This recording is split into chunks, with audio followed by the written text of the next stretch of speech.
The supercar, the ultimate expression of what transport can be.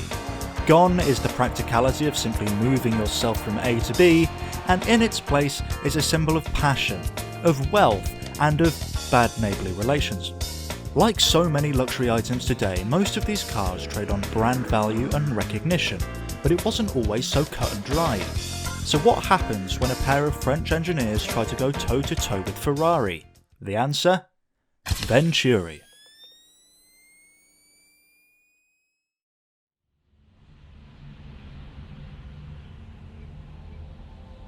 Venturi was originally founded in 1984 by French engineers Claude Poirot and Gerard Godefroy. They set out to make grand touring cars, which made it France's first earnest attempt at a sporty luxury car since World War II. Without stopping to consider why no French marque had tried this, they decided they wanted to compete with Aston Martin, Ferrari and Porsche, and really put France on the map as a serious player in the luxury exotic car market.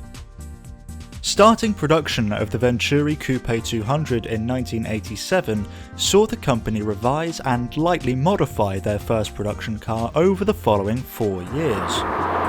In 1991, they released their first car to receive much international press, the Venturi Atlantique. This fiberglass-bodied V6 GT car hit every mark originally set out by the company's founders, boasting respectable performance and a pleasant place to sit for a reasonable price. This car was praised by international press for everything other than its country of origin. Not many could have expected what was about to happen next. The Venturi 400 first appeared in 1992, but in the form of the Venturi 400 Trophy. The Trophy was a competition car built around a 3-litre bi-turbo V6, producing a little over 400 brake horsepower and 530 Nm of torque. The power was sent through a 5-speed manual gearbox and fed straight to the rear wheels, with no assists of course. The heavy-hitting engine, in combination with the racing intent and state-of-the-art carbon fibre brakes, made the 400 Trophy a lively and much-loved race car. In fact, it had its own series.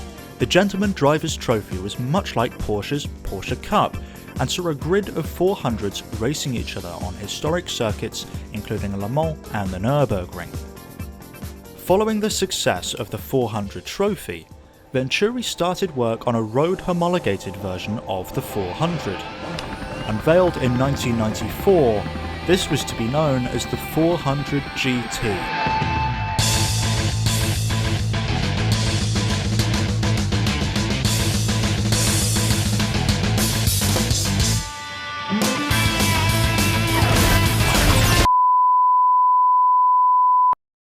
Now, until this point, we haven't talked about the title, the French F40. Well, as I'm sure you can see on your screen now, the 400 GT bears some resemblance to Ferrari's brutal 1987 race car for the road.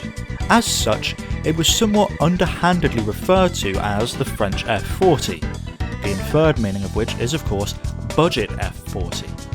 Or perhaps even more underhandedly, an F40 somehow less reliable than an Italian car. But I disagree. For me, the 400 GT is, in its obscurity, an absolute gem in the automotive world. A powerful, fun, comfortable GT sports coupe with a racing pedigree, and I forgot to mention, they only ever made 15 road-going versions. Rare, fast, fun luxury with all the style of the big names and an understated subtlety of the badge. The Venturi 400 GT may just be my favourite car of the 1990s.